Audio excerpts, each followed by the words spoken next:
Hello दोस्तों, जय हिंद। कैसे हैं आप सब? उम्मीद करते हैं कि आप सभी लोग स्वस्थ होंगे, मस्त होंगे और जहां भी होंगे अपने अपने पढ़ाई में व्यस्त होंगे। एक बार फिर से आप सभी का स्वागत करते हैं आपके अपने YouTube channel RS online classes पर।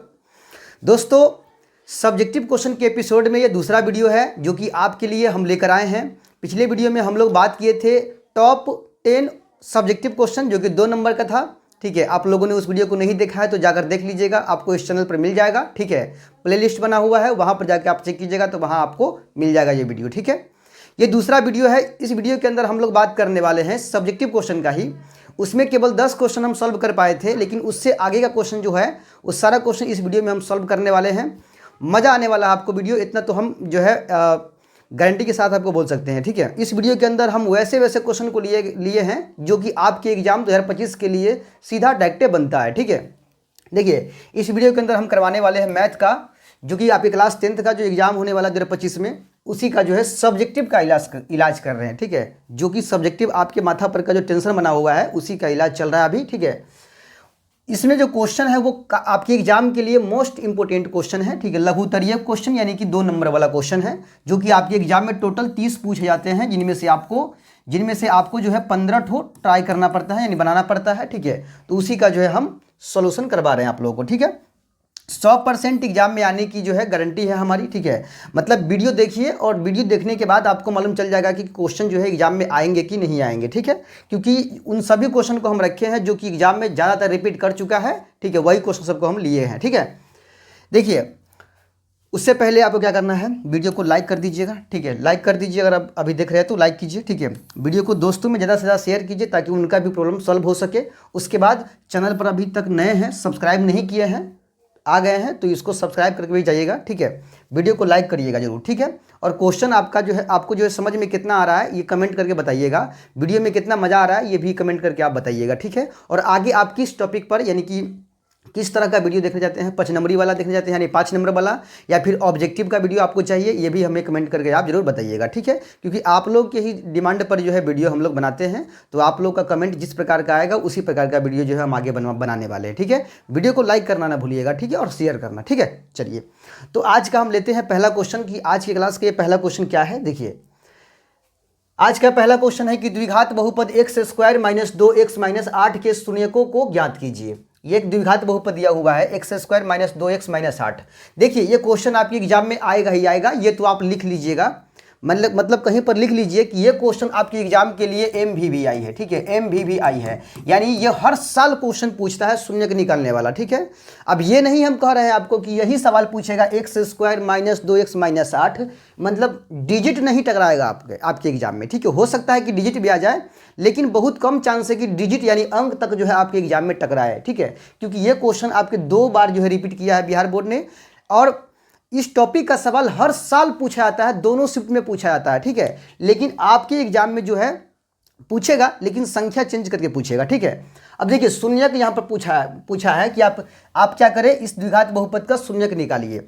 अब देखिए शून्यक निकालने का जो है आपके लिए बतला दे जानकारी के लिए, शून्यक निकालने का जो तरीका है बाबू, वो तरीका है आपका तीन तरीका है। एक तरीका है गुणनखंड विधि, एक तरीका है गुणनखंड विधि। ठीक है, एक तरीका है द्विघातीय सूत्र है, एक तरीका है द्विघातीय सूत्र से, जिसको हम डी अल्फा बीटा बोलते हैं, डी अल्फा और बीटा कहते हैं इस तरीका को। ठीक है, डी अल्फा बीटा कहते हैं। और एक तरीका है पूर्ण वर्ग विधि है। ठीक है, ये 3 विधि है आपके शून्यक निकालने का यानी मूल निकालने का द्विघात बहुपद का। ठीक है, अब देखिए आपके एग्जाम में तीनों पूछ चुका है, सबसे ज़्यादा पूछता है ये दोनों। ठीक है, तो करना क्या है आपको, जैसे कि एग्जाम में अगर आपसे पूछ ले कि द्विघात बहुपद दिया हुआ है और वहाँ पर पूछ ले कि उसका शून्यक निकालने के लिए आप गुणनखंड विधि का इस्तेमाल करो, तो आपको गुणनखंड विधि से ही बनाना पड़ेगा, यानी जहाँ पर जिस विधि का नाम लिखा होगा उसी विधि से बनाना है।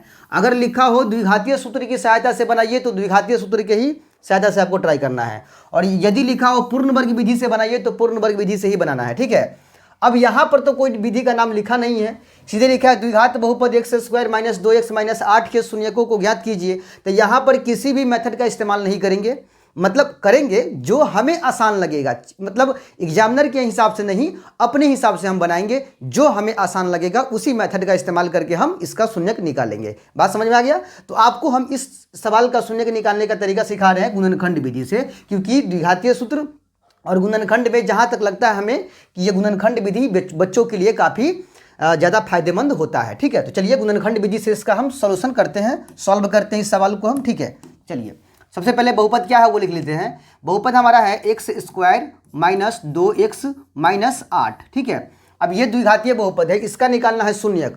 तो शून्यक निकालने के लिए क्या करेंगे, बराबर इसके 0 दे देंगे, बराबर 0 दे देंगे। ठीक है, अब देखना ये है कि ये बहुपद सजा हुआ है ना। बहुपद सजने का मतलब हुआ कि द्विघात बहुपद का जो रूप होता है वो होता है ax² plus bx plus c बराबर 0।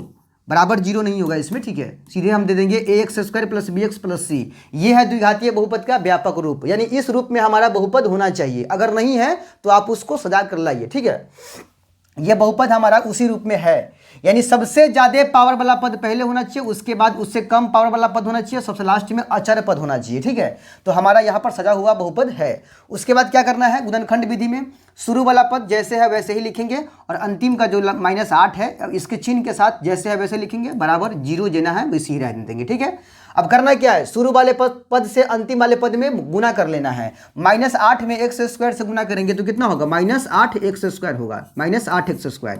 अब इसको तोड़ेंगे 2 से 4 बार में, फिर 2 से 2 बार में तोड़ेंगे तो 2 गुना 2 गुना 2, और x² को तोड़ेंगे तो क्या होगा, x गुना x होगा।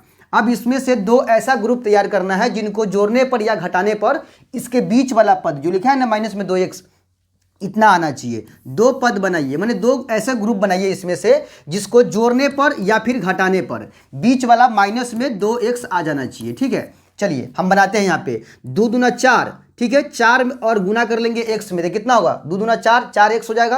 और फिर ये 2 में x से गुना करेंगे 2x, यानी 4x और 2x के बीच में गैप आपके 2 का है। ठीक है, यानी 4x बना लेंगे एक ग्रुप और एक ग्रुप बना लेंगे 2x का। अब इनके बीच देखिए, जोड़ने पर तो 6 आ जाएगा, लेकिन घटाने पर 4x में से गया 2x तो कितना बचेगा, सॉरी हाँ 2x बच जाएगा। ठीक है, तो यहाँ पर हम जो ग्रुप बनाए हैं वो 4x और 2x का बनेगा, लेकिन जो बीच वाला पद हमें चाहिए वो माइनस में चाहिए, इसीलिए 4x को माइनस में करेंगे और 2x को करेंगे प्लस में। 2x जो है ना 2x, इसको करेंगे हम प्लस में। ठीक है, 2x को कर लेंगे प्लस में और 4x को कर लेंगे माइनस में, तभी ना माइनस में 2x आएगा। ठीक है, अब इन दोनों पद को ले आके बीच में डाल देंगे, प्लस में लिखेंगे, सॉरी माइनस में लिखेंगे 4x और प्लस में लिखेंगे 2x, इसको डाल दिए बीच में। अब यहाँ पर टोटल कितने पद हो गए, टोटल यहाँ पे 4 पद आपको दिख रहा होगा। ठीक है, 4 पद यहाँ पर है, 2 पद यहाँ पर, 2 पद यहाँ पर, 4 पद दिख रहा है। ठीक है, अब इन दोनों पद में से कॉमन लेंगे हम। ठीक है, कॉमन क्या लेंगे, जो दोनों में मिलेगा, यहाँ पर x है, यहाँ पर भी x है, तो x कॉमन ले लेंगे। तो x कॉमन लेंगे इसमें से, तो यहाँ पर एगो x बचेगा क्योंकि यहाँ पर 2 x है, पावर 2 लगा हुआ है। फिर प्लस माइनस माइनस, x से x निकाल लिए तो क्या बच गया, 4 बच गया, 4 लिख देंगे, प्लस का चिन्ह, यहाँ पर 2 है और यहाँ पर 8 है, 2 से 2 भी कटेगा, 2 से 8 भी कटेगा, तो हम यहाँ 2 कॉमन ले सकते हैं। ठीक है, और यहाँ x है, यहाँ x नहीं है, तो केवल और केवल 2 ही कॉमन लेना है। ठीक है, 2 कॉमन लेंगे, 2 से 2 काट दिए तो बच गया केवल x, और फिर प्लस माइनस माइनस, और 2 से काटे 8 को 4 बार में कट जाएगा, बराबर की इधर 0 जैसे है वैसे ही रहेगा। ठीक है, अब आपको यहाँ पर दिख रहा होगा, अब आपको यहाँ पर दिख रहा होगा, ये वाला घर देखिए, ये वाला घर देखिए और ये वाला घर देखिए, दोनों में सेम आपको दिख रहा होगा। तो जब सेम दिखेगा तो ये समझिएगा कि यहाँ तक हमारा काम जो है सही गया है। ठीक है, तो ये x-4 के एक घर लिख दीजिए, 2 घर है ना, तो इसको एक घर में डाल दीजिए, और बाहर वाला है x प्लस में 2, तो x प्लस 2 कर दीजिए एक घर में। ठीक है, और बराबर यहाँ पर 0 आ जाएगा। ठीक है, यहाँ तक आपको कर लेना है। इसके बाद क्या करना है, तो उसके बाद समझिए क्या करेंगे हम। ठीक है, इसके बाद क्या करना है, देखिए आपको दिख रहा होगा ये दोनों घर के बराबर 0 दिख रहा होगा, यानी इसके बराबर भी 0 और इसके बराबर भी 0। तो हम इसको क्या करेंगे, एक लाइन खींच लेंगे और यहाँ लिखेंगे कि यदि x-4 बराबर 0 है, यानी ये 0 जो है ना इस घर के बराबर है, तो यही 0 किसके बराबर होगा, x प्लस 2 के बराबर भी होगा। माने ये 0 इस घर के बराबर भी है और यही 0 इस घर के बराबर भी है। यहाँ से x का मान निकालेंगे, -4 को उधर भेजेंगे तो +4 हो जाएगा। ठीक है, x का मान निकल गया, और यहाँ से x का मान निकालेंगे, +2 को उधर भेजेंगे तो -2 हो गया। तो यही हमारा क्या निकला, शून्यक निकल गया। यही 2 शून्यक है। ठीक है, तो यही हमारा हो गया आंसर। एक हो गया प्लस में 4 और एक हो गया -2, क्योंकि ये द्विघातीय बहुपद है तो इसमें 2 शून्यक होते हैं, दोनों शून्यक निकल गया। ठीक है, अगर आप जांचना चाहते हो कि हमारा आंसर बनाया गया सही है या गलत है तो आप क्या करो, 4 को इसमें रख के देखो, इस बहुपद के अंदर जहां जहां x है वहां 4 रख के देखो, पक्का है कि ये बहुपद 0 बन जाएगा। ठीक है, फिर -2 रख के देखो, जहां जहां x है वहां पक्का है कि ये बहुपद 0 आ जाएगा। ठीक है, तो उम्मीद करते हैं कि आपको चीज़ें समझ में आई होंगी। ठीक है, कमेंट करके बताते रहिएगा बीच बीच में आप लोग भी, ठीक है, कि कितना आप समझे हैं। ठीक है, इसका स्क्रीनशॉट आप ले सकते हैं। ठीक है, चलिए हम बढ़ते हैं नेक्स्ट क्वेश्चन की ओर, देखते हैं इसका अगला क्वेश्चन क्या है। अगला सवाल हमारा है कि समीकरण निकाय 7x - 2y = 3 और 22x - 3y = 16 को वज्र गुणन विधि से बनाना है। ठीक है, हल करना है। और ये क्वेश्चन भी आपके एग्जाम में लगभग हर साल पूछा ही जाता है। ठीक है, यहाँ पर 2 समीकरण दिया हुआ है, एक समीकरण है 7x - 2y = 3 और एक है 22x - 3y = 16। ये क्वेश्चन आपके चैप्टर नंबर जो है 3 से लिया गया है। ठीक है, इसको वज्र गुणन विधि से ट्राई करना है। चलिए, यहाँ पर विधि का नाम लिखा हुआ याद रखिएगा, वज्र गुणन विधि। तो यहाँ पर हम उसी विधि का इस्तेमाल करेंगे जो यहाँ विधि का नाम लिखकर दिया हुआ है। ठीक है, चलिए यहाँ पर सबसे पहले यहाँ लिखेंगे हल लिखकर, और जो समीकरण दोनों है ना वहाँ यहाँ पर लिख लेंगे। समीकरण क्या है, एक है 7x - 2y = 3 और एक समीकरण है 22x - 3y = 16 यानी 16। ठीक है, ये हमारा ऊपर वाला समीकरण जो है उसको हम फर्स्ट मान लेते हैं और नीचे का जो समीकरण है उसको हम सेकंड मान लेते हैं। ठीक है, 2 समीकरण है तो एक फर्स्ट हो गया और एक सेकंड हो गया। ठीक है, अब देखिए जो आपको पहला समीकरण दिख रहा होगा, ये वाला समीकरण, इस समीकरण में भी a b c का मान है, और जो समीकरण सेकंड दिख रहा होगा इसमें भी a और b और c का मान है। ठीक है, तो जो पहला समीकरण में a b c का मान होगा उसको हम a1 b1 c1 कहेंगे, a1 b1 c1 यानी a1, ठीक है, a1 फिर b1, ठीक है, b1 और फिर c1। इस तरह से हम a1 b1 c1 करके लिख लेंगे। फिर नीचे वाले समीकरण में जो a b c होगा उसको हम a2, ठीक है, फिर b2 और फिर c2 से सूचित करके लिख लेंगे। ठीक है, देखिए कैसा होता है, जैसे होता है ax + by = c, इस रूप का होता है हमारा द्विघातीय समीकरण। तो इसमें जो x के गुना में रहेगा उसको हम a कहते हैं, y के जो गुना में है उसको b कहते हैं, और जो अचर पद है उसको हम c कहते हैं। ठीक है, तो चलिए ऊपर वाले समीकरण में x के गुना में क्या है, तो x के गुना में है 7। ठीक है, ये पहला समीकरण है, तो इसमें जो a का मान 7 है ना उसको हम a1 कहेंगे, तो a1 हो गया 7। फिर y के गुना में b होता है, तो ये कितना है, -2 है गुना में y के, तो -2 हो गया b का मान। फिर c जो है अचर पद होता है, तो ये हमारा 3 है, तो 3 हो गया। यानी पहला समीकरण में a1 b1 c1 लिख लिए। दूसरा समीकरण से a2 b2 c2, यहाँ पर a का मान x के गुना में कितना है, 22 है, तो 22 हो गया। फिर b2 का मान y के गुना में -3 है, तो -3 हो जाएगा। और फिर c2 का मान कितना होगा, 16 यानी 16 हो गया। बात समझ में आ गया इतना? पहले आपको ये लिख लेना है, कौन विधि से, वज्र गुणन विधि से ट्राई कर रहे हैं तो। ठीक है, उसके बाद एक फार्मूला आता है जो कि आपको पता होगा। ठीक है, x बराबर b2 c1 - b1 c2 बट्टा a1 b2 - a2 b1। ये फार्मूला है x के मान निकालने का, और y के मान निकालने का फार्मूला है a2 b1, ठीक है, माइनस, एक मिनट, ठीक है, c2 a1 minus c1 a2 बट्टा a1 b2 minus a2 b1। ये फार्मूला आपका है x और y के मान निकालने का। ठीक है, जब x के मान निकालिएगा तो ये वाला फार्मूला लगाना है आपको, और y के मान निकालने के लिए ये वाला फार्मूला लगाना है आपको। ठीक है, और सारा मान जो है आपको यहाँ पर मिल जाएगा। ठीक है, तो चलिए हम लगाते हैं, यहाँ पर हम लगाते हैं फार्मूला। ठीक है, फार्मूला लगाते हैं, यहाँ लिखेंगे, चूंकि x बराबर फार्मूला क्या बनता है, b2 c1 minus b1 c2, ठीक है, बट्टा a1 b2 minus a2 b1। ठीक है, चलिए अब यहाँ पर देखिए, मान यहाँ पर रखिए, यहाँ पर देखिए b2 का मान खोजिए। b2 का मान कितना है, तो वो -3 है, तो -3 रख दिए।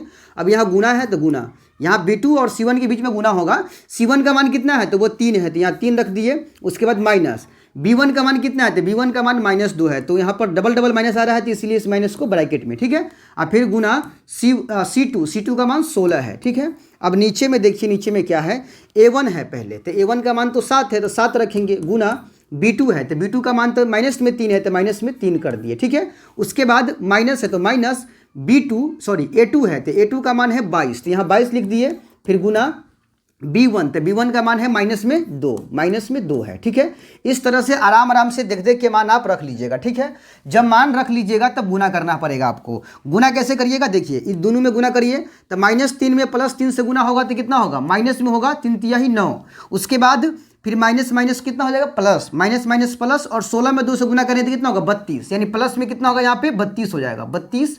नीचे में आइएगा, नीचे में 7 में गुना करेंगे -3 से, तो ये माइनस में है ये प्लस में, तो प्लस माइनस माइनस 7 तिया कितना होगा 21, माइनस में 21 हुआ नीचे में। उसके बाद फिर ये -22 में -2 से गुना करेंगे तो माइनस माइनस प्लस में होगा, अब 22 दूना कितना होता है 44 हो जाएगा। ठीक है, अब यहाँ +32 में से 9 को माइनस कर दीजिएगा तो कितना बचेगा, आपका बच जाएगा 23, कितना बचेगा 23 बचेगा प्लस में। और नीचे में देखिए 44 में से 21 को हटाइए, 4 में से 1 गया तो 3, और 4 में से 2 गया तो 2, यानी नीचे में भी 23 बच गया। इसको काटेंगे तो ये एक बार में कटेगा, यानी जो x का मान निकल के आया वो आपका 1 निकल के आया, तो x का आंसर निकल गया। ठीक है, अब क्या करना है आपको, अब y का लगाना है फार्मूला। y का फार्मूला निकालने मतलब y का मान निकालने के लिए आपको y वाला फार्मूला लगाना पड़ेगा। ठीक है, चलिए हम लगाते हैं y वाला फार्मूला। एकदम आराम से समझिए चीज़ों को। ठीक है, एक बार में ही क्लियर हो जाना चाहिए ताकि दूसरा वीडियो देखने का जो है जरूरतें न पड़े। ठीक है, चलिए अब लिखेंगे पुनः y बराबर C2A1, ठीक है, माइनस C1A2 बट्टा A1B2 माइनस A2B1। ठीक है, ये वाला फॉर्मूला हो गया आपका। चलिए अब मान रखिए, पहले C2 का मान खोजिए। C2 का मान आपका हो जाएगा 16, तो 16 रखेंगे यहाँ पर गुना A1 का मान, तो A1 का मान आपका 7 हो गया, तो 7 माइनस C1 का मान हो गया आपका 3, तो 3 इंटू A2 का मान, तो A2 का मान आपका 22 हो गया, तो 22 रखेंगे। नीचे की बात किया जाए तो A1 का मान कितना है, तो वो आपका 7 है। ठीक है, गुना B2 का मान कितना है, तो वो माइनस में 3 है, तो माइनस में 3 कर दिए। ठीक है, फिर माइनस A2 का मान है 22, तो यहाँ लिख दिए 22, फिर गुना B1 का मान है माइनस में 2 है। बात समझ में आ गया। अब चलिए गुना कर लेते हैं, 16 में 7 से गुना करेंगे, 16 में 7 से गुना करें तो कितना होगा 16 सत्ते 112। ठीक है, उसके बाद -3 में 22 से गुना करेंगे तो 22 तिया 66 हो जाएगा। ठीक है, 22 तिया 66।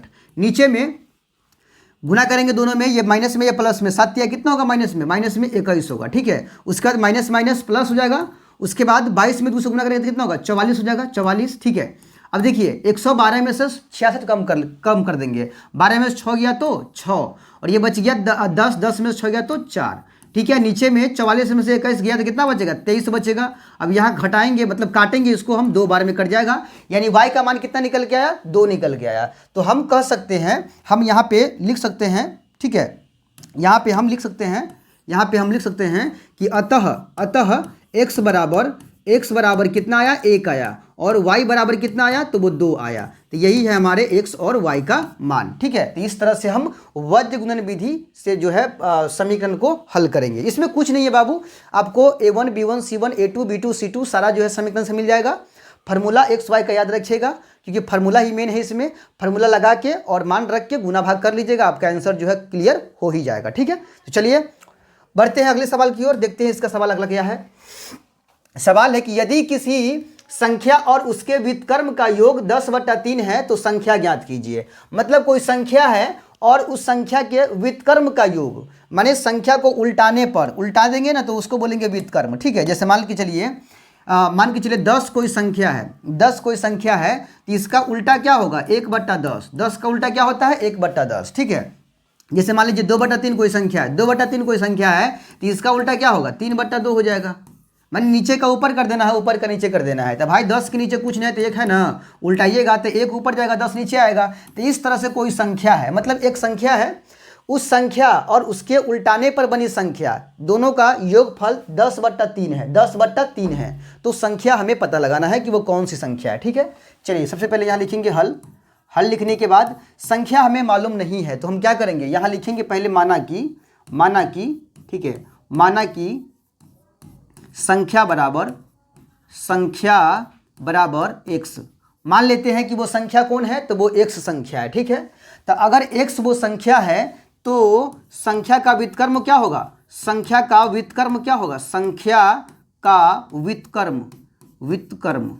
ठीक है, व्युत्क्रम कौन होगा, संख्या का व्युत्क्रम हो जाएगा 1/x, 1/x हो जाएगा। ठीक है, अब ये दोनों चीज हो गया। अब सवाल में क्या लिखा हुआ है कि यदि किसी संख्या और उसके व्युत्क्रम का योग 10/3 है। अब यहाँ हमारे सामने संख्या कौन है, संख्या मान लिए है x को, ठीक है, और संख्या यदि x है तो इसका व्युत्क्रम कौन होगा, 1/x होगा। अब इन्हीं दोनों का जो योग है, योग माने जोड़, कितना आता है, 10/3 के बराबर आता है। ठीक है, देखिए यहाँ लिखेंगे x एक संख्या है तो x संख्या हुआ, इसका व्युत्क्रम कौन होगा, तो 1/x होगा। इन दोनों का जो योगफल है वो कितना है, 10/3 के बराबर है। कितने के बराबर है, 10/3 के बराबर, 10/3 के बराबर है। ठीक है, चलिए यहाँ से x का मान कैसे निकालेंगे वो समझिए। इसके नीचे में 1 डाल देते हैं और यहाँ बट्टा पर का जोड़ करते हैं, बट्टा पर का जोड़, x और 1 का एलसीएम कितना होगा, x होगा, x और 1 का एलसीएम कितना हो जाएगा, x हो जाएगा। ठीक है, अब यहाँ 1 से काटेंगे x को तो 1 से बार में कटेगा तो x² हो जाएगा, यहाँ पर प्लस का चिन्ह, x कट गया तो 1 बराबर 10/3। ठीक है, अब यहाँ क्रॉस मल्टीप्लिकेशन करेंगे, तीसरा गुना, x² + 1 से 3 में गुना करेंगे, 3 में गुना करेंगे x² क्या होगा, 3x² हो जाएगा।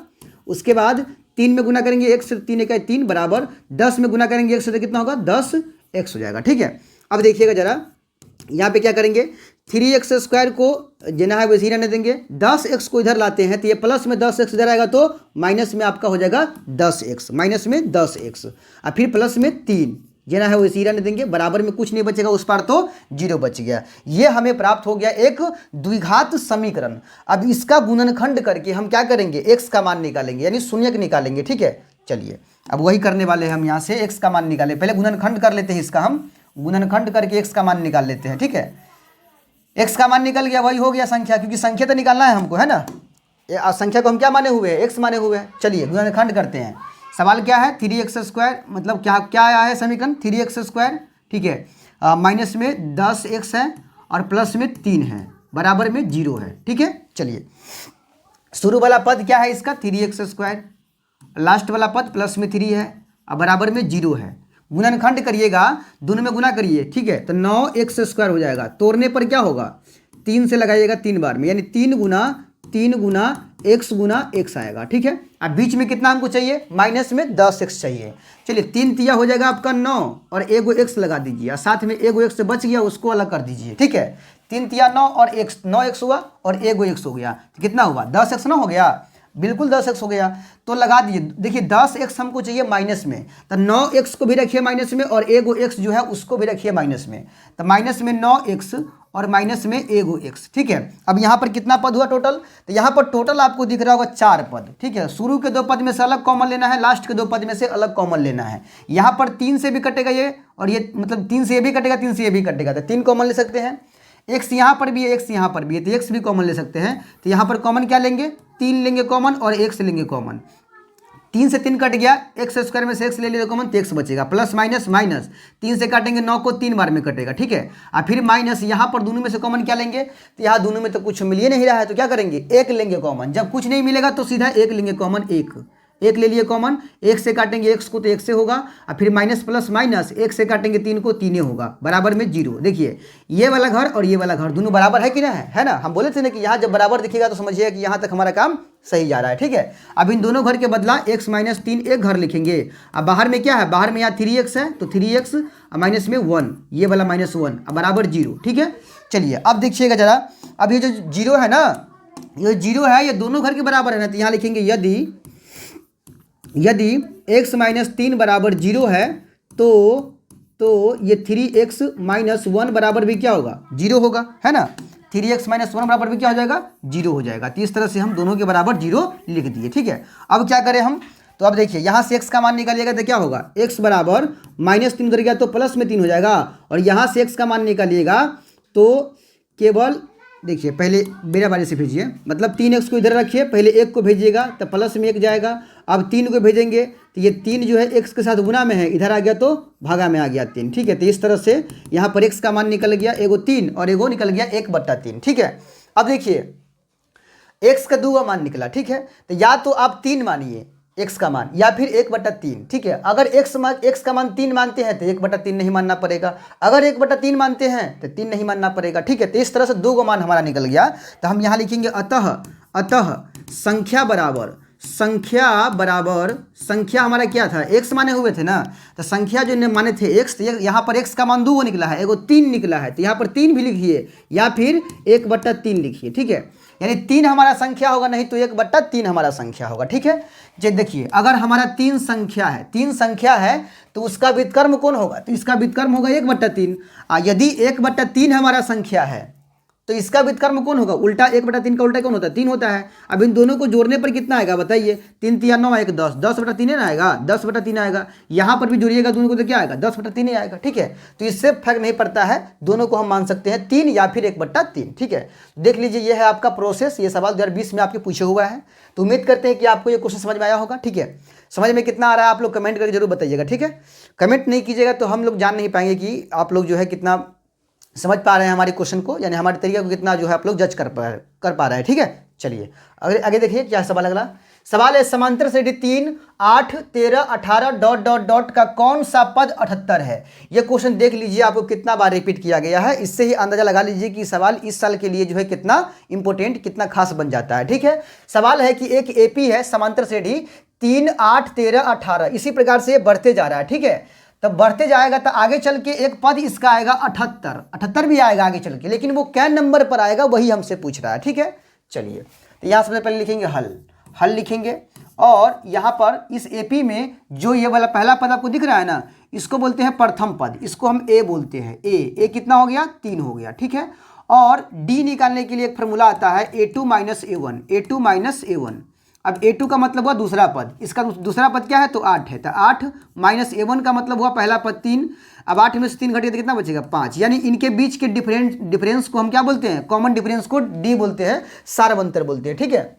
डी कितना निकल गया 5, देखिए 5 बढ़ते जा रहा है ना, तो 5 हो गया डी का मान। अब पहला पद यानी शुरू हो रहा है 3 से, तो पहला पद 3 हो गया। अब हमसे पूछा ये है कि इस एपी का कौन सा पद 78 होगा, ठीक है। तो यहाँ नहीं मालूम है तो यहाँ लिख लेंगे माना कि एनवा पद, इस एपी का एनवा पद क्या है 78 है। इस एपी का एनवा पद 78 है। अगर एनवा पद 78 है तो एनवा पद को तो हम ए एन से सूचित करते हैं, ए एन से, यानी हम बोल सकते हैं कि ए एन बराबर क्या 78 बोल सकते हैं इसको हम, ए एन बराबर 78। अब ए एन का फॉर्मूला आता है एपी के अंदर, फॉर्मूला क्या आता है बुआ, a + n - 1 × d, ये आता है फॉर्मूला, बराबर में कितना होगा 78 हो जाएगा, ठीक है। अब यहाँ a और d का मान जो हम यहाँ निकाले हैं ना, वो पुट कीजिए, मतलब रखिए यहाँ पे a का मान कितना है वो 3 है, 3 रख दिए, प्लस n का मान नहीं मालूम है तो n की जगह पर n रहेगा, -1 जैसे है वैसे ही रहेगा, इंटू यहाँ पर d है तो d का मान तो निकाले है ना 5, तो यहाँ रख देंगे 5, अब बराबर में 78 आ जाएगा, ठीक है। चलिए अब क्या करना है, अब 5 को अंदर ले लीजिए, ये 3 जना है वैसे ही रहेगा, 3 जैसे है वैसे ही रहेगा, प्लस में 5 को अंदर लीजिएगा, 5 में n से गुना करने पर क्या होगा 5n हो जाएगा। उसके बाद 5 में -1 से गुना करेंगे तो -5 होगा। अब बराबर में कितना है इधर 78, जैसे है वैसे ही रहेगा, ठीक है। अब देखिएगा जरा, -5 में से +3 गया तो माइनस में 2 बचेगा, ये 5n जना है वो सी रहेगा, और माइनस में 2 बचेगा इधर, बराबर में 78। अब -2 को उधर भेज देना है, ठीक है। इधर 5n जैसे है वैसे ही रखिए, 78 जैसे है वैसे, -2 इधर आ गया तो प्लस में 2 आ जाएगा। अब 5 को भी ले जाइए उधर, 78 और 2 कितना होता है 80 होता है। अब 5 गुना में है n के साथ, इधर आएगा तो बट्टा में आ जाएगा 5, काटेंगे 16 पंचे 80 आ जाएगा, यानी n का मान जो निकल के आया वो 16 निकल के आया। यानी हम कह सकते हैं बाबू कि इस एपी का 16वां पद 78 आएगा, मतलब ये एपी इसी प्रकार से बढ़ते जाएगा तो आगे चल के क्या नंबर पर आएगा 78, 16वां नंबर का पद जो है इसका 78 आ जाएगा। अगर आपको विश्वास नहीं है तो आप 5-5 जोड़ के आगे बढ़ते जाइए, जब 16 पद लिख लीजिएगा आप तो आपका 16वां पद जो है वो 78 ही आएगा, ठीक है। तो ये है, तो यहां लिखेंगे अतः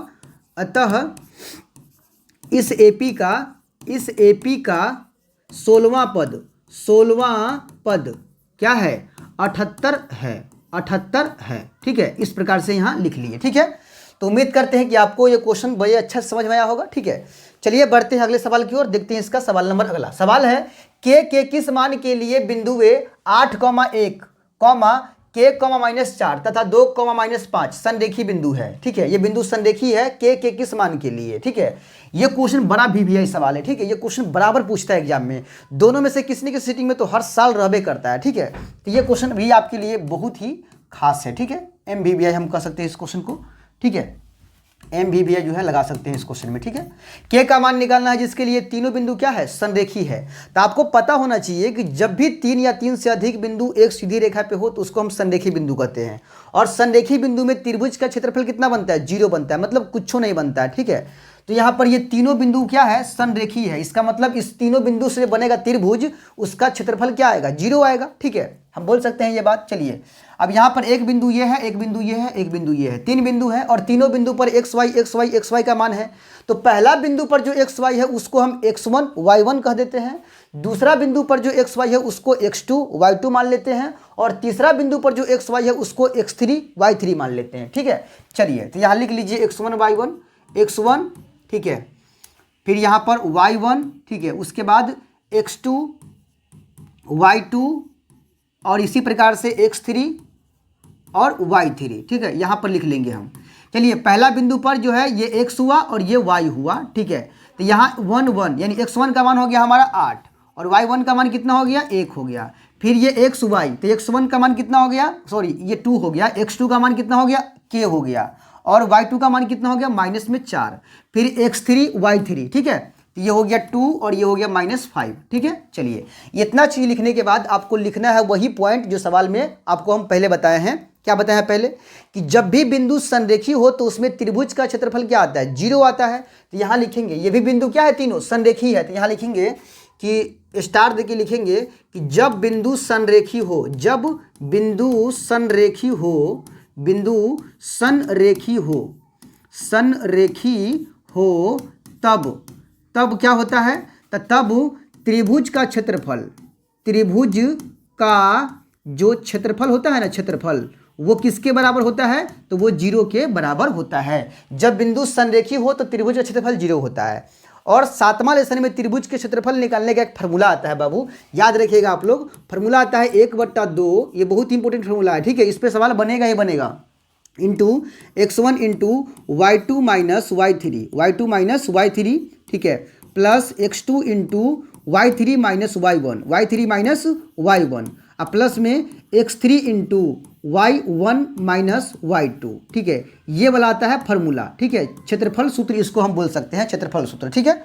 चलिए अब इसको हम ट्राई करते हैं। पहले मान रखते हैं, जो मान यहाँ पर है ना फार्मूला, वैसे वैसे यहाँ पर से मान देख के हम रख लेते हैं। देखिए ये 1/2 इंटू x1 है ना यहाँ पे, तो x1 का मान कितना है, तो 8 है, तो 8 रख लिए इंटू y2 का मान है -4, तो -4 माइनस फार्मूला में y3 का मान -5, तो माइनस प्लस में 5, ठीक है। प्लस में x2 का मान कितना है, तो वो आपका k हो गया, k इंटू y3 का मान कितना है, तो वो माइनस में आपका 5 है, माइनस y1 का मान कितना है, तो वो 1 है, ठीक है। फिर प्लस का चिन्ह, x3 का मान कितना है, तो वो आपका 2 है, इंटू y1 का मान है हमारा 1, फिर माइनस y2 का मान है -4, तो माइनस प्लस में 4, ठीक है। अब बराबर में दे देंगे 0। देखिए मान को एकदम अस्थिर दिमाग करके जो है आपको पुट करना है, नहीं तो एक जरा सा भी गड़बड़ हुआ तो सारा का सारा आंसर जो है कहीं से कहीं भाग जाएगा, ठीक है। चलिए अब देखिए इधर से जो आपको दिख रहा है ना 1/2, इसको उधर भेज देते हैं, बराबर को उस साइड भेज देते हैं। तब तक इधर क्या बचेगा, इधर आपका बच गया 8, ठीक है। इसके अंदर काम करेंगे तो कितना बाहर आएगा, 5 में से 4 गया तो 1 बाहर आएगा, और ये 8 गुना में है तो 8 गुना अंदर से बाहर कितना आ गया, 1 आ गया, ठीक है। अब देखिए प्लस का चिन्ह, ये इधर k है, k, और यहाँ अंदर से बाहर कितने आएगा, तो -5 या -1 -6, यानी k गुना -6 जो है बाहर में आ जाएगा, ठीक है। प्लस का चिन्ह, अब यहाँ पे 2 गुना अंदर से बाहर कितना आएगा, 4 और 1 5 बाहर आ जाएगा अंदर से बाहर, ठीक है। इधर 0 है ना, और यहाँ पर देखिए हम 1/2 को उधर भेजे हैं, ये 2 भागा में आपको दिख रहा है नीचे में, तो ये 2 जाएगा उधर गुना में, और 1 जो आपको दिख रहा है वो ऊपर में है यानी गुना में है, तो ये आएगा नीचे में। तो नीचे में तो 1 का वैल्यू नहीं है, ठीक है, यानी 0 गुना 2 हम यहाँ पर लिख सकते हैं। अब देखिएगा जरा यहाँ पर जरा देखिएगा क्या लिखा हुआ है। यहाँ पर हम गुना करेंगे, 8 में 1 से गुना करेंगे कितना होगा, 8 होगा, और यहाँ पर k में गुना करेंगे -6 से, तो -6 के हो जाएगा, और यहाँ 5 में 2 से गुना करेंगे 10 हो जाएगा। देखिए 8 हो जाएगा यहाँ पर, पहले यहाँ पर 8 होगा, उसके बाद माइनस में यहाँ पर 6k हो जाएगा, 6k, उसके बाद प्लस में 5 गुना हो जाएगा यहाँ पर 10, अब बराबर में इधर देखिएगा गुना करने पर 0 में 2 से कितना हो जाएगा, सीधा 0 होगा, ठीक है। अब यहाँ पर देखिए k का मान निकालना है ना, k का मान निकालना है, तो 10 और 8 कितना होगा, 18, और माइनस में 6k, अब बराबर में इधर 0 है। तो k का मान निकालने के लिए -6k को इधर रखिए और 18 को धक्का मारिए उधर, ये प्लस में 18 उधर गया तो माइनस में 18 हो जाएगा। माइनस से माइनस को हम काट सकते हैं।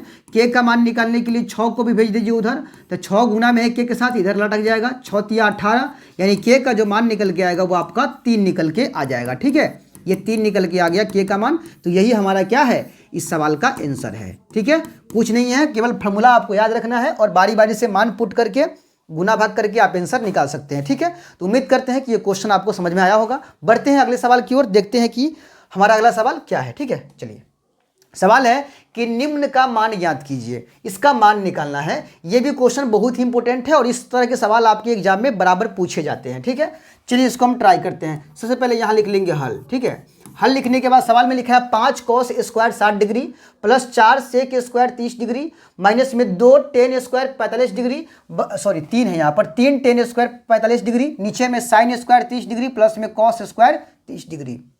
सबका मान पुट करना है। अब मान कहाँ से लाइएगा, तो मान सारणी जो है एक आता है, वो भी जो है हम अभी तक सिखाए नहीं है आप लोगों को। अगर कमेंट कीजिएगा, बताइएगा आप लोग कि समस्या है मान सारणी निकालने में, तो उसका भी तरीका ट्रिक आपको हम सिखा देंगे। ठीक है, मान सारणी का, क्योंकि मान सारणी बहुत ही जरूरी है त्रिकोणमिति के अंदर। ठीक है, यहाँ पर मान सारणी से ही मान देखकर आपको जो है रखना है, पुट करना है। ठीक है, यहाँ पर लिखा है 5 cos स्क्वायर 60 डिग्री, तो पहले cos 60 का मान कितना होता है वो देख लीजिए और उसका मान यहाँ पर रख कर और उसके पावर में 2 लगा देना है। ठीक है, यहाँ पर लिखा है ना 5 cos स्क्वायर 60 डिग्री, भाई 5 रहबे करेगा और cos स्क्वायर 60 है ना, तो cos में 60 का मान क्या होता है, तो cos में 60 का मान होता है 1/2, तो 1/2 रख कर और इसका स्क्वायर लगा दीजिए, स्क्वायर, क्योंकि यहाँ पर स्क्वायर लगा हुआ है ना, तो स्क्वायर लगा दिए, प्लस का चिन्ह, यहाँ पर 4 रहबे करेगा इंटू सेक स्क्वायर 30 डिग्री, तो सेक 30 का मान कितना होता है, देखिए जो कौशिक में आपके जो कौशिक में 60 का मान होगा ना, वही सेक में 30 का मान होगा। ठीक है, जो कौशिक में 60 का मान होगा वही सेक में 30 का मान,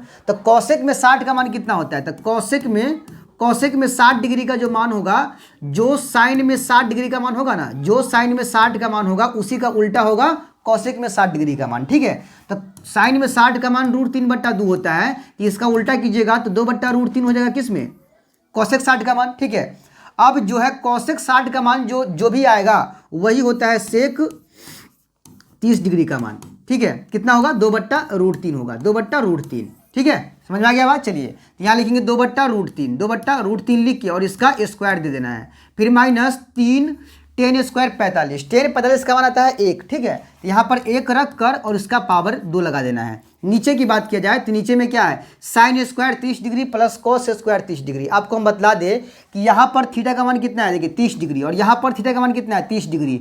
यहाँ पर जो मान है थीटा का वही मान यहाँ पर भी है थीटा का, तो साइन स्क्वायर इसको हम पूरा पढ़ सकते हैं theta, sine square theta plus cos square theta बराबर फॉर्मूला आता है, sine square theta plus cos square theta बराबर फॉर्मूला आता है कितना, 1 आता है। क्या आता है, 1।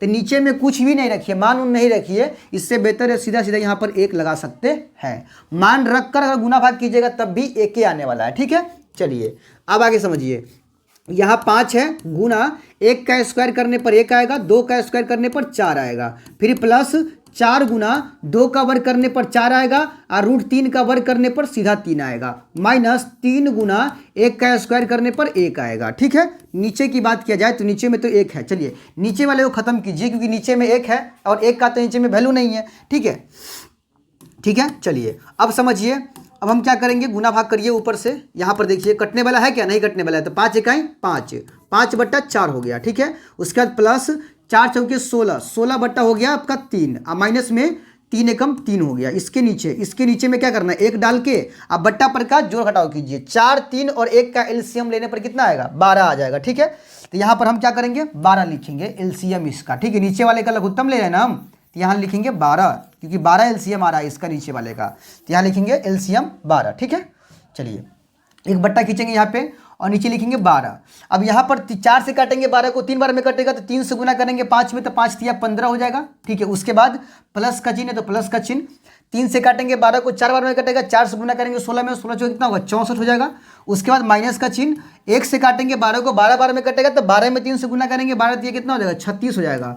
अब देखिए ऊपर में ये दोनों प्लस में जोड़ लेते हैं, 5 4 9 और 6 1 7, 79 हो गया, माइनस में 36 और नीचे में आपका 12 है। ठीक है, अब देखिए 79 में से 36 कम करिए, 9 में से 6 गया 3 बचेगा, 3 में से सॉरी 7 में से 3 गया तो 4 बचेगा, नीचे में 12, यानी 43/12 जो है वो आपका करेक्ट आंसर हो गया। ठीक है, तो इस सवाल को बनाने के लिए आप जो है गौर करे होइएगा, इसमें बनाने के लिए केवल आपका मान सारणी कंप्लीट होना चाहिए, मान रखिए, गुना भाग करिए, आंसर आपका निकल गया। ठीक है, तो ज़्यादा हार्ड भी नहीं है मैथ, जितना लोग हवा बना दिया है मैथ को। ठीक है, चलिए आगे समझिए। सवाल हमारा अगला है, सिद्ध कीजिए कि cot A minus cos A बट्टा cot A plus cos A बराबर कॉसेक ए -1 बट्टा कॉसेक ए +1।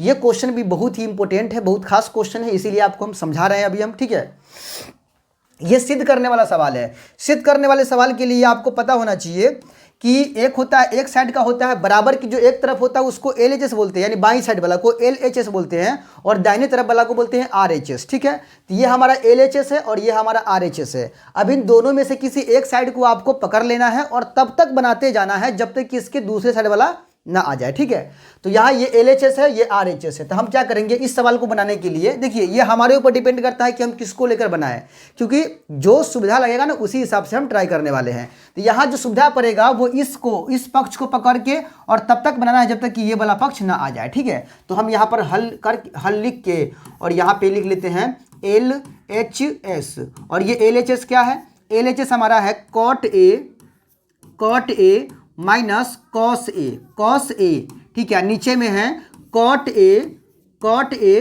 प्लस में कॉस ए, ये हमारा क्या है LHS है। अब इसको तब तक बनाना है जब तक कि ये कॉसेक ए -1 अपॉन कॉसेक ए +1 ना आ जाए। ठीक है, चलिए करना क्या है, ये कॉट ए आपको दिख रहा होगा, ये कठिन निष्पत्तियां है, इसको जब सरल मिलाते हैं ना, तो कॉट ए को अगर सरल मिलाते हैं तो ये होता है कॉस ए बट्टा साइन ए। क्या होता है, कॉस ए बट्टा साइन ए। ये सारा चीज आपको याद रखना पड़ेगा बाबू। ठीक है, अगर एग्जाम में कुछ कर दिखाना है मैथ के अंदर तो ये सब याद रखना पड़ेगा आपको। ठीक है, तो यहाँ पर कॉट ए एक कठिन निष्पत्तियां है, इसको सरल मिलाने के लिए कॉस ए बट्टा साइन ए हम लिखते हैं। तो यहाँ कॉट के जगह पर क्या लिखेंगे, कॉस ए बट्टा साइन ए लिखेंगे, कॉस ए बट्टा साइन ए लिखेंगे। ठीक है, अब फिर माइनस में ये कॉस है, जेना है वैसे ही। क्यों, क्योंकि भाई कॉस एक सरल निष्पत्तियां है, सरल, और सरल निष्पत्तियां को चेंज नहीं करते हैं हम, कठिन को चेंज करते हैं। ठीक है, अब नीचे की बात करें, नीचे भी यहाँ पर कॉट है तो यहाँ पर भी चेंज करना पड़ेगा, तो यहाँ पर भी वही होगा कॉस ए बट्टा साइन ए। ठीक है, और प्लस का चिन्ह यहाँ पर ये कॉस जैसे है वैसे ही रहेगा। बात क्लियर हो गया। चलिए अब क्या करना है भाई, देखिए जरा गौर से, आपको इस वाले घर में कॉस दिख रहा है, बिल्कुल है यहाँ पर कॉस, और एक कॉस यहाँ पर दिख रहा है, तो हम दोनों में से कॉस कॉमन ले सकते हैं, बिल्कुल ले सकते हैं। नीचे में भी वही हाल है, यहाँ पर भी कॉस दिख रहा है और यहाँ पर भी कॉस दिख रहा है, दोनों में से कॉस कॉमन ले सकते हैं, तो बिल्कुल ले सकते हैं। ठीक है, चलिए यहाँ से कॉस लेते हैं कॉमन, तो कॉस ले लेंगे कॉमन, कॉस ए कॉमन ले लेते हैं, तो क्या बचेगा यहाँ पर, तो यहाँ कॉमन लेंगे तो कॉस से कॉस कटेगा तो एक बचेगा ना, अरे भाई कॉस निकाले तो एक बचेगा ना, कॉस से कॉस काटेंगे तो यहाँ एक बचेगा, तो यहाँ एक बच गया ऊपर में, और नीचे क्या बचेगा, तो नीचे में साइन ए बच जाएगा। ऊपर ना कॉस है तो केवल ऊपर के से ना कॉस, माने ऊपर से ना कॉस हटेगा, तो ऊपर से कॉस हट गया तो क्या बच गया, एक बच गया, और नीचे वाला में तो कुछ नहीं है ना, नीचे में तो साइन है, तो साइन तो रहबे करेगा ना, ये 1/साइन बच गया यहाँ पर, माइनस कॉस से कॉस कट गया तो 1 बच गया, माइनस में 1 बच गया। बात क्लियर है। नीचे की बात किया जाए, नीचे में भी यही हाल है, नीचे में भी कॉस कॉमन ले लेंगे, कॉस ए कॉमन ले लेते हैं। ठीक है, तो बचेगा 1/साइन ए, 1/साइन ए। ठीक है, प्लस में 1 बचेगा नीचे में, क्योंकि कॉस से कॉस कटेगा तो यहाँ 1 बचेगा, कॉस से कॉस कटेगा तो यहाँ पर भी 1 बच जाएगा। ठीक है, अब देखिए ये कॉस आपका कैंसिल हो गया, माने कट गया। ठीक है, तो बचा क्या, 1/साइन -1। अब देखिए 1/साइन जो है, 1/साइन को अगर हम बदलेंगे तो 1/साइन बराबर होता है कॉसेक। क्या होता है, कॉसेक। 1/साइन बराबर क्या होता है, कॉसेक होता है, कॉसेक ए, और माइनस में 1। अब बट्टा 1/ यहाँ पर भी साइन है तो इसके बराबर भी क्या होता है, इसके बराबर भी होता है कॉसेक ए, प्लस में 1 यहाँ पर है। ठीक है, अब जरा गौर से देखिए इस वाले को, सवाल में देखिएगा तो इधर वाले पक्ष को RHS को यही था ना लाना, देखिए था कॉसेक ए -1 बट्टा कॉसेक ए +1, तो यही चीज़ हमें करना था प्रूफ। ठीक है, तो ये हमारा है RHS, और यही हमको सिद्ध करके दिखलाना था, यानी हम सिद्ध कर दिए हैं। ठीक है, ये रहा आपका सवाल नंबर 7 का आंसर। ठीक है, तो उम्मीद करते हैं कि आपको ये सवाल समझ में आया होगा। चलिए बढ़ते हैं अगले सवाल की ओर। सवाल है, किसी वलय की बाहरी और भीतरी त्रिज्याएं क्रमशः 23 सेंटीमीटर और 21 सेंटीमीटर है, तो इसका क्षेत्रफल क्या होगा। एक वलय है, वलय। ठीक है भाई, ये सवाल बहुत बार रिपीट किया है आपके एग्जाम में। ठीक है, इसीलिए हम उठाकर यहाँ पर आपको लाकर बतला रहे हैं। ठीक है, तो इसको जरा गौर से आपको देखना पड़ेगा। ठीक है, गौर से आपको देखना पड़ेगा।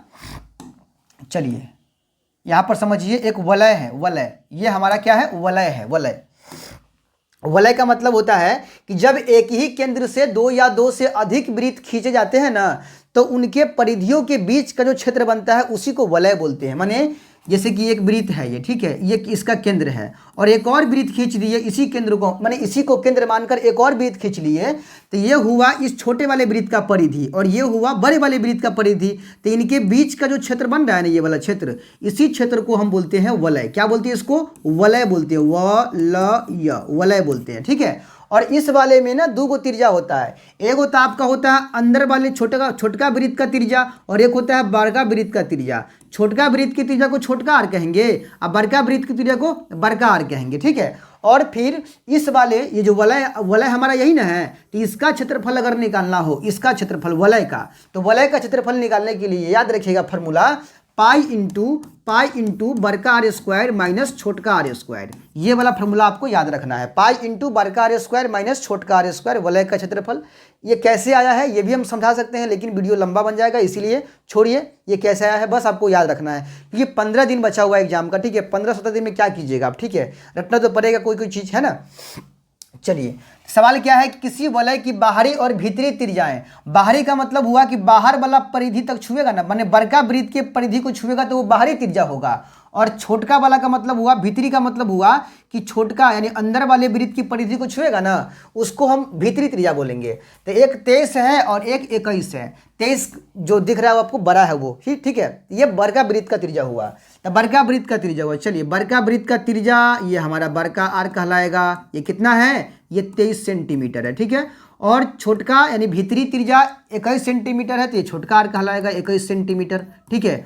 अब हमको क्या करना है, इसका क्षेत्रफल निकालना है, यानी इस भाग का क्षेत्रफल, किसका, ये वाले भाग का क्षेत्रफल निकालना है। दोनों वृत्त के परिधि के जो बीच में जो भाग है ना, उसका क्षेत्रफल निकालना है। चलिए यहाँ लिखेंगे सबसे पहले हल लिखने के बाद लिखेंगे बड़का आर जो कि माने बाहरी त्रिज्या है वो कितना है, 23 सेंटीमीटर है, ठीक है। और छोटका आर जो कि भीतरी त्रिज्या है वो है 21 सेंटीमीटर, ठीक है। तो लिखेंगे इसीलिए वलय का क्षेत्रफल, वलय का क्षेत्रफल, वलय का क्षेत्रफल, वलय का क्षेत्रफल होता है पाई इंटू बड़का आर का स्क्वायर माइनस में छोटका आर का स्क्वायर, ठीक है। अब पाई का मान कहाँ से लाइएगा, तो पाई का मान 22/7 होता है, ये बपौती है, ठीक है। अब बड़का आर का माने बड़का आर का स्क्वायर है, तो बड़का आर का मान जो भी है ना उसका स्क्वायर कर दीजिए। बड़का आर का मान 23 है, 23 का स्क्वायर कर लीजिए, ठीक है। अब माइनस में छोटका आर कितना है, वो आपका 21 है, 21 का स्क्वायर कर लेना आपको, ठीक है। अब यहाँ पर देखिए 22/7 जैसे है वैसे रहेगा, इंटू में 23 का स्क्वायर कर लेते हैं, 23 का स्क्वायर करना पड़ेगा 2 बार गुना, ठीक है। 23 दिया होता है 69, 69 के 9 हासिल 6, 23 दूना 46, 46 में 6 जोड़ेंगे तो कितना होगा, 46 और 6 52, 529, कितना हुआ 529 होगा। 529 माइनस में 21 का वर्ग 441 होता है, ठीक है। 21 का वर्ग 441। अब यहाँ पर 529 में से 441 को कम कर लीजिए, ठीक है। 529 में से 441 को कम कर लेते हैं, ठीक है। यहाँ पर साफ कर लेते ताकि स्पेस बन जाए यहाँ पे, ठीक है। चलिए देखिए ये 22/7 जैसे है वैसे रहेगा। 529 में से 441 कम कीजिए, 9 में से 1 गया तो कितना बचेगा, 8 बचेगा, तो यहाँ पर 8 लिख दीजिए, ठीक है। अब यहाँ पे 12 में से 4 गया तो कितना बचेगा, 8 बचेगा, 8 4 12, ठीक है। 12 में से 4 गया तो कितना बचेगा, 8 बचेगा, ये कट गया, ठीक है। अब यहाँ पे कटने वाला क्या है, 7 से ये नहीं कटने वाला है, तो क्या करेंगे, गुना कर लेंगे। 22 में 88 में गुना करेंगे, 88 में 22 से गुना कर लेते हैं, ठीक है। 8 दूना 16, 8 दूना 16 17, 176 यहाँ लिखिए, जोड़ने पर 7 6 13, 7 6 13 के 3 हासिल 1, 7 1 8 1 9 और ये 1, 1936/7 सेंटीमीटर स्क्वायर। तो ये रहा जो है अपने सवाल का आंसर, ठीक है। बस आपको फार्मूला याद रखना था, फार्मूला पर दोनों त्रिज्या का मान दिया हुआ है, फार्मूला पर सेटिंग करना है, गुना भाग करके आपका आंसर निकल जाएगा, ठीक है। नहीं ज़्यादा हार्ड सवाल है लेकिन इंपॉर्टेंट है तभी पढ़ा रहे हैं आपको हम, ठीक है। चलिए अगला सवाल देखिए क्या है। सवाल है कि एक लंब वृत्तीय शंकु की ऊंचाई 24 सेंटीमीटर है और आधार की त्रिज्या 7 सेंटीमीटर है, तो उसका आयतन क्या होगा। लंब वृत्तीय शंकु है, देखिए शंकु कैसा होता है आपको समझाते हैं। आप लोग यहाँ पर शंकु देख लीजिए, हाँ शंकु यहाँ पर है, ठीक है। देखिए शंकु होता है इस प्रकार का शंकु होता है, ये हमारा शंकु है, ठीक है। शंकु हो गया। इसमें क्या होता है कि यहाँ पर जो नीचे का आधार है ना, ये वृत्ताकार आधार होता है, ये वाला, इसमें ये त्रिज्या हो गया और इसी में एक इसका ऊंचाई हो गया, ऊंचाई, ठीक है, ये इसका हो गया हमारा ऊंचाई, ऊंचाई हो गया, ठीक है। ये लंब वृत्तीय शंकु है। इसी का क्या निकालना है, आयतन निकालना है। इसकी ऊंचाई भाई है 24 सेंटीमीटर, ऊंचाई यानी एच, ऊंचाई को एच कहते हैं, ये है आपका 24 सेंटीमीटर। और आधार की त्रिज्या आपका है, त्रिज्या को आर कहते हैं, ये कितना है 7 सेंटीमीटर, ये आपका है 7 सेंटीमीटर। तो क्या करना है, इसका आयतन निकालना है, शंकु का आयतन। ये बहुत इंपॉर्टेंट सवाल है, ठीक है।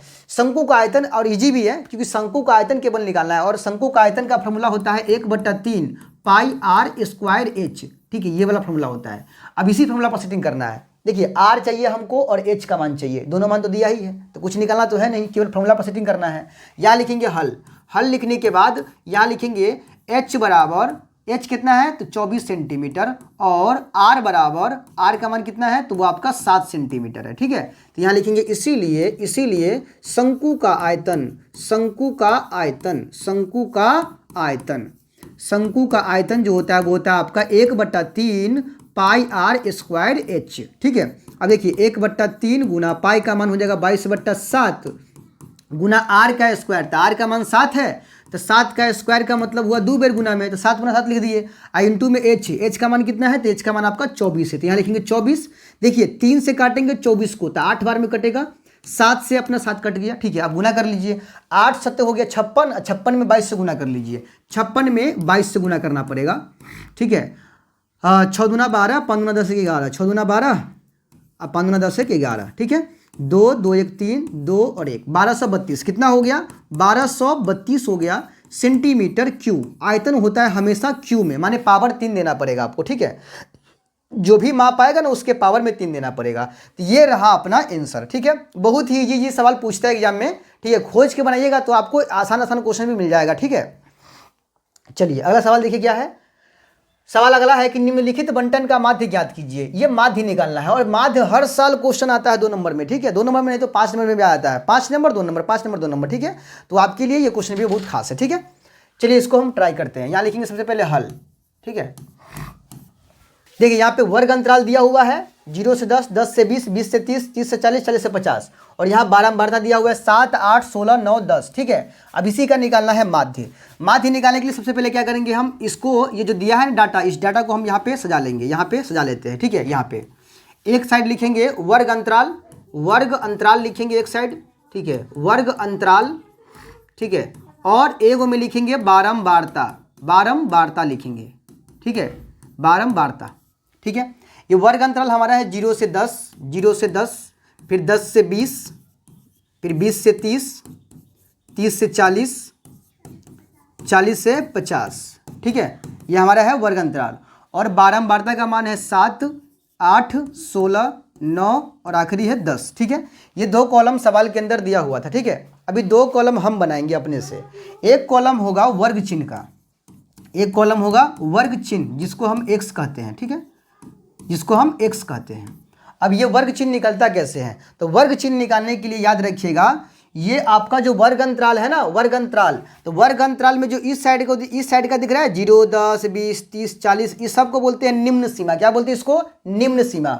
और ये जो दिख रहा है ना बड़ा वाला, इसको बोलते हैं उच्च सीमा। तो निम्न सीमा और उच्च सीमा को जोड़कर और 2 से भाग देते हैं ना, तो वही होता है वर्ग चिन्ह। यानी वर्ग चिन्ह बराबर हो जाएगा उच्च सीमा, उच्च सीमा प्लस उच्च सीमा प्लस निम्न सीमा, निम्न सीमा बट्टा के नीचे 2, ठीक है। उच्च सीमा और निम्न सीमा को जोड़ के 2 से भाग दे देना। चलिए वर्ग चिन्ह हम बनाते हैं यहाँ पे, यहाँ बना लेते हैं वर्ग चिन्ह, वर्ग चिन्ह बना लेते हैं जिसको हम x कहते हैं, x कहते हैं, ठीक है, बनाते हैं। देखिए कैसे बनाएंगे। ये जो वर्ग अंतराल का निम्न सीमा है ना 0 और ये उच्च सीमा 10 है, इसको जोड़िए, तो 0 और 10 को जोड़ेंगे 10 ना होगा, 10 को 2 से भाग देंगे कितना हो जाएगा 5 होगा, तो यहाँ 5। फिर दूसरा के लिए 20 और 10 कितना होगा 30, 30 का आधा कितना होता है 15। फिर तीसरा के लिए 30 और 20 कितना हुआ 50, 50 का आधा 25, यहाँ 25 हो गया। फिर 40 और 30 कितना होता है 70, 70 का आधा कितना होता है 35 होता है 35। उसके बाद 50 और 40 हो गया 90, 90 का आधा कितना होता है 45, 45 हो गया, ठीक है। इस प्रकार से हम वर्ग चिन्ह निकाल लिए। अब एक कॉलम और तैयार करना है अपन को, ठीक है, और वो कॉलम हो जाएगा बारंबारता। क्या होगा बारंबारता, सॉरी बारंबारता नहीं, बारंबारता नहीं होगा, ये होगा संचयी, सॉरी एफेक्स, क्या कहलाएगा, ये हमारा होगा एफेक्स का। एक कॉलम तैयार करेंगे एफेक्स का, ठीक है। एफेक्स का मतलब क्या होगा भाई साहब, ये जो बारंबारता दिख रहा है आपको, इसी को बोलते हैं एफ, इसी बारंबारता को बोलते हैं एफ। और एक्स तो अभी अभी हम निकालवे किए हैं, तो यही दोनों में गुना कर करके एफेक्स का मान निकाल लेंगे, ठीक है। चलिए कैसे निकालेंगे, गुना कर करके निकालेंगे, करते हैं तो फिर गुना, 7 पंचे कितना होगा 35, तो यहाँ 35 हुआ, फिर 15 8 120, तो 120 हुआ। उसके बाद 25 में 16 से कीजिए गुना, 25 छक्के सॉरी 16 पंचे 80 के 0 हासिल 8, 16 दूना 32 8 40 400 हो गया। फिर 35 नमा 9 पंचे 45 के 5 हासिल 4 और 9 तिया 27 4 31 315 हुआ। फिर 45 दाही के 450। तो इस प्रकार से हमारा निकल गया एफेक्स का मान, ठीक है। अब देखिएगा जरा, अब जरा यहाँ पर समझिएगा, हमको निकालना क्या, इसमें माध्य निकालना है, ठीक है। अब माध्य निकालने का एक फॉर्मूला आता है, यहाँ पर लिखेंगे चूंकि माध्य बराबर, माध्य इसको एक्स वार से सूचित करते हैं, माध्य बराबर सिग्मा एफ एक्स बट्टा सिग्मा एफ, ये फार्मूला आता है माध्य निकालने का। ये सामान्य विधि का फार्मूला है, और वैसे भी एग्जामिनर विधि पूछता नहीं है कोई खास कि आप इस विधि का ही प्रयोग करो माध्य माध्यिका में, ठीक है। आपको जो विधि सुटेबल लग रहा है, इजी लग रहा है, उस विधि का इस्तेमाल करके आप बना लो, ठीक है। यानी माध्य निकालने के लिए सिग्मा एफ एक्स का मान चाहिए और सिग्मा एफ का मान चाहिए। सिग्मा का मतलब होता है जोर, किसका जोर भाई, तो एफ एक्स का जोर, माने एफ एक्स वाला कॉलम जो है ना उसको जोड़ लीजिए। एफ एक्स वाला कॉलम कौन है, ये है ना, इसको जोड़ लीजिए। जोर क्या लिखिए इसको, सिग्मा एफ एक्स, ठीक है। और नीचे है सिग्मा एफ, मतलब एफ के मान का जोर। एफ का मान कौन है, तो ये वाला है ना, एफ का वाला, एफ वाला ये है, इसको जोड़ लीजिए और इसको लिखिए सिग्मा एफ लिखिए, ठीक है। माने जोड़ के लिखिए सिग्मा एफ। अब जोड़िए इसको, देखिए 8 7 15, 15 16 31, 31 9 40, 40 और 10 50, तो ये कितना हो गया, एफ का जोड़ कितना हुआ 50, इसको लिख दिए सिग्मा एफ, 50 हो गया। अब एफ एक्स को जोड़िएगा, कितना होगा 5 और 5 10 के 0, हाथ में लागल 1, 5 1 6 2 8 3 11, 1 12 के 2 हासिल फिर 1, 4 3 7 4 11, 1 12 और 1 13, 1320 हुआ। यानी एफ एक्स का जोड़ हुआ 1320 और एफ का जोड़ हुआ 50, ठीक है। अब यहाँ पर सीधा सीधा आपको बैठा देना है, सिग्मा एफ एक्स का मान कितना निकाले हैं 1320, यहाँ लिखेंगे 1320 लिख देंगे, ठीक है। नीचे में एफ एक्स का मान कितना निकाले, वो आपका 50 निकल गया, तो 50 लिख के 0 से 0 काट देंगे, 5 से काटेंगे 5 गुना 10, ठीक है, 3 पर 2 32, 5 6 के 30 और 5 चौका 20, ठीक है। यानी 26.4 जो है यही अपना जो है माध्य का आंसर हो गया, ठीक है। ये रहा माध्य बनाने का तरीका भी, और उम्मीद करते कि आपको समझ में भी आया होगा, क्योंकि बड़ी आसान तरीका से आपको हम समझाए हैं, ठीक है। तो आपका आज का क्लास यहीं पे ख़त्म होता है, ठीक है। हो गया पूरी तरह से आज क्लास द एंड हो गया, ठीक है। आपको कैसा लगा है वीडियो ये कमेंट करके जरूर बताइएगा, ठीक है। और किस तरह का वीडियो आप देखना पसंद करेंगे ये भी आप हमको बताइएगा, ताकि उस हिसाब से हम वीडियो बना पाए, ठीक है। कमेंट करना ना भूलिएगा, कमेंट कीजिए कि अच्छा लग रहा है बुरा लग रहा है, क्योंकि ये नया चैनल है और यहाँ पर हम लोग मतलब जो है एक्सपेरिमेंट कर रहे हैं तरीका को, ठीक है। अगर आप लोगों को जो है हमारा तरीका अच्छा लगता है तो कमेंट करिएगा, ठीक है। दोस्तों में ज़्यादा से ज़्यादा शेयर कीजिएगा और चैनल को सब्सक्राइब करके जुड़ जाइएगा, ताकि एग्जाम तक जो है इस चैनल से कुछ ना कुछ आपको लाभ हो सके, ठीक है। तो चलिए मिलते हैं जल्द अगले वीडियो में, तब तक के लिए जय हिंद।